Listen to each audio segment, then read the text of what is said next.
اعوذ باللہ من الشیطان الرجیم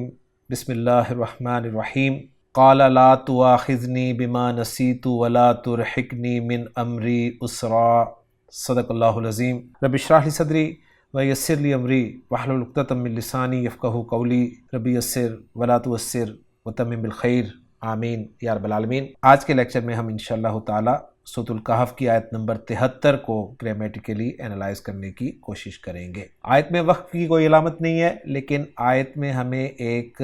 واو عاطفہ نظر آ رہا ہے جس کے بعد پورا ایک جملہ ہے، جملہ فعلیہ، لہٰذا اس آیت کے ہم دو حصے کر دیں گے۔ پہلا حصہ ہوگا قال لا تؤاخذنی بما نسیت، اور دوسرا ہوگا ولا ترحقنی من امری اسرا۔ اب جو پہلا حصہ ہے قال لا تؤاخذنی بما نسیت، اس کے الفاظ سے بات کریں گے۔ اس میں پہلا لفظ قال فعل ماضی معروف واحد مذکر غائب کا صیغہ ہے، قاف واو لام باب نون، قال یقول قولا کہنا کے معنی میں بہت دفعہ یہ فعل آ چکا ہے۔ لا جو ہے یہ حرف ہے، اور لا کون سا حرف ہے؟ یہ لا ناہیہ ہے، اس لیے کہ اس کے بعد فعل مضارع جو ہے وہ مجزوم استعمال ہوا ہے۔ تو آگے تؤاخذ جو ہے یہ فعل مضارع معروف مجزوم ہے، حمزہ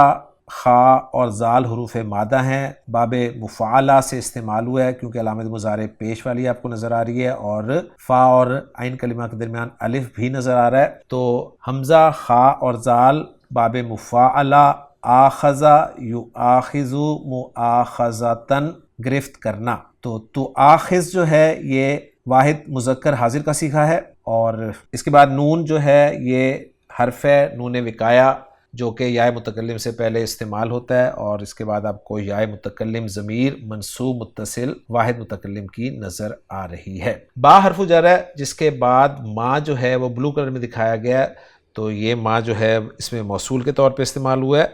اور آخری لفظ پہلے حصے کا وہ ہے نسیتو جو کہ فعل ماضی معروف واحد متکلم کا صیغہ ہے۔ نون سین یا حروف مادہ باب سین سے استعمال ہوتا ہے۔ نسیہ ینسیو تبدیلی کے بعد نسیہ ینسا بھول جانا اس کے معنی ہوتے ہیں، اور جو تو اس میں آپ کو نظر آ رہا ہے وہ ضمیر مرفوع متصل واحد متکلم کی ہے۔ تو الحمدللہ جی پہلے حصے کے الفاظ پہ بات مکمل ہوگی، اب الفاظ کو جوڑ کر ہم جملہ بناتے ہیں۔ کالا فعل با فاعل ہے، ہوا ضمیر مرفوع متصل اس کا فاعل ہو گیا۔ اب مقول القول مفعول بھی جو ہے وہ ہے لا تؤاخذنی بما نسیت۔ لا ناہیہ، تؤاخذ فعل با فاعل، انت ضمیر مرفوع متصل اس کا فاعل ہے، نون وقایہ ہے، یا جو ہے وہ مفعول بھی کی ضمیر ہے، با حرف جر ہے جس کے بعد ما اسم موصول محلاً مجرور قرار دیا جائے گا، اور ما اسم موصول جو ہے اس کا صلۃ الموصول وہ ہے نسیتو جو کہ فعل اور فاعل کا مجموعہ ہے، تو ضمیر مرفوع متصل اس کا فاعل ہے، اور مفعول بھی کی ضمیر جو ہے جو کہ ضمیر عائد ہے وہ محذوف ہے۔ تو نسیتو جملہ فعلیہ جو ہے یہ صلۃ الموصول بن گیا ما اسم موصول کے لیے، اور ما اسم موصول اپنے صلۃ الموصول سے مل کر محلاً مجرور ہوا با حرف جر کے لیے، اور با حرف جر اپنے مجرور سے مل کر متعلق ہوا لا تؤاخذ فعل کے، اور لا تؤاخذ فعل اپنے فاعل اور اپنے مفعول بھی اور اپنے متعلق سے مل کر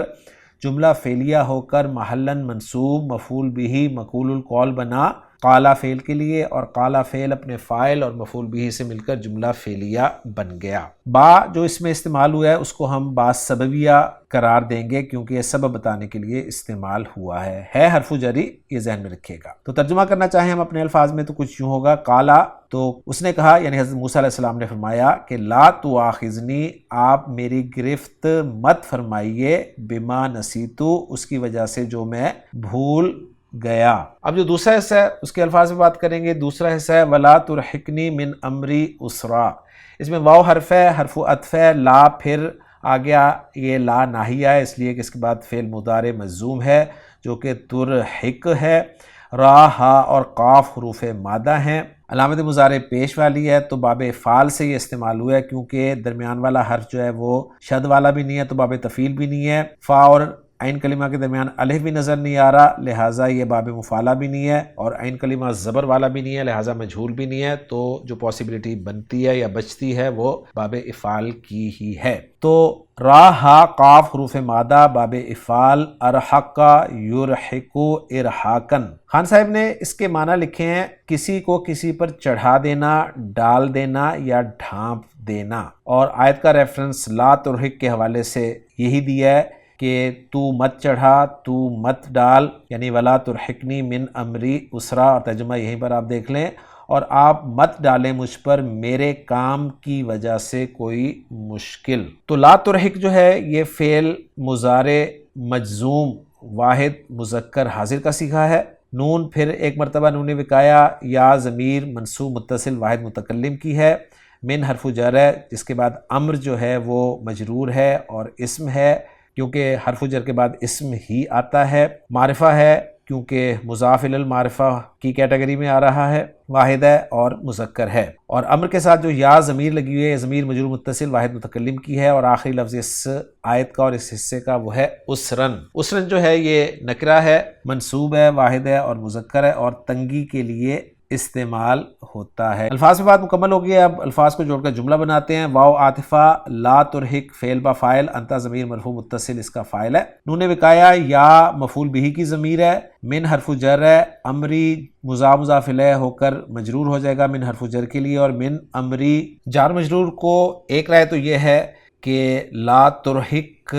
فعل کا جو فاعل ہے نا انتا، اس کے لیے حال بنا دیا جائے، اور دوسری رائے یہ ہے کہ اسے اسرن جو آگے آ رہا ہے اس کے لیے حال بنا دیا جائے۔ تو دونوں آراء میں نے آپ کے سامنے رکھ دی ہیں، اور اسرن جو ہے یہ لا ترحق فعل کے لیے مفعول بہ ثانی ہے۔ تو لا ترحق فعل با فاعل، انتا ضمیر مرفوع متصل اس کا فاعل، یا مفعول بہ اول،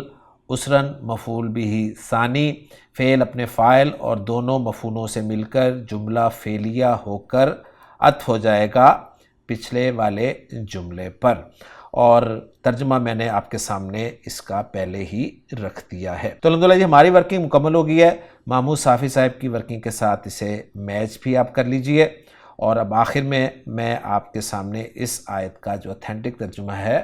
وہ رکھ رہا ہوں۔ عبدالسلام صاحب نے اس کا ترجمہ کچھ یوں کیا ہے، قالا کہا، لا تؤاخذنی بما نسیت،